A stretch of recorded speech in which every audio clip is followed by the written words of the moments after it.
So throughout life, your perception of love keeps changing, right? And your perception of yourself also changes. So this is a poetry that I wrote, and I call it as a jab at myself. Eyes vacant, hands trembling. Clock strikes 12. Run away, Cinderella. Don't you hear it? It's the bell.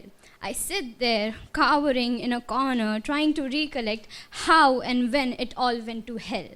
As I flip through the pages of the book of my life, it reads, once upon a time, there lived a tiny little girl in a land far, far away. For her, no mountain was unconquerable and no giant impossible to slay. She'd dress up in her lovely little dresses, and to the melody of her heart she would sway. The world appeared like a kaleidoscope to her, for she looked at it with a colored lens over her eyes, every bit of it a part of a beautiful collage with blue lagoons and lilac skies. She would read tales of kings and their queens and how they ruled the lands and the seas and everything in between. She'd dream of writing her own stories, open their eyes to a world they'd never seen.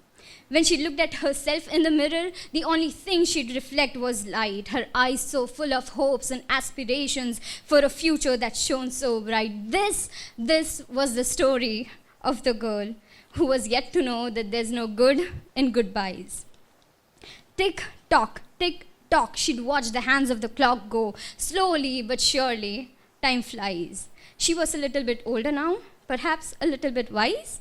She was slapped hard with the reality that life isn't all unicorns and butterflies. The books that she once held on to now lay untouched and dusty on the topmost shelf. The light she once emitted now gets refracted, and all she sees is this distorted image of herself. Her nose a little too big for her face, her height a little too short for her age, and how she couldn't wrap her thighs in jeans so tight that made her feel like a bird in a cage. For you see, she now saw the world in black and white.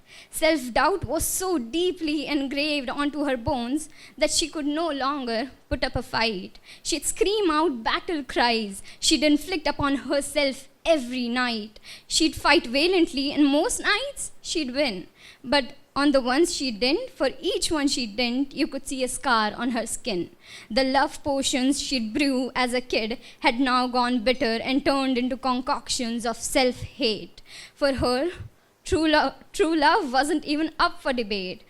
Because where she once daydreamed about pumpkins turning into carriages, she now saw broken hearts and failed marriages, and shattered hopes cannot be fixed with bandages, and no fairy godmother can repair the damages. And life is nothing magical when you carry these emotional baggages.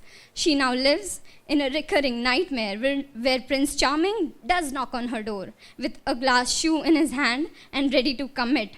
Ladies and gentlemen, hold your breaths, for this is the millennial plot twist, because she tries on the shoe and it doesn't fucking fit. Thank you.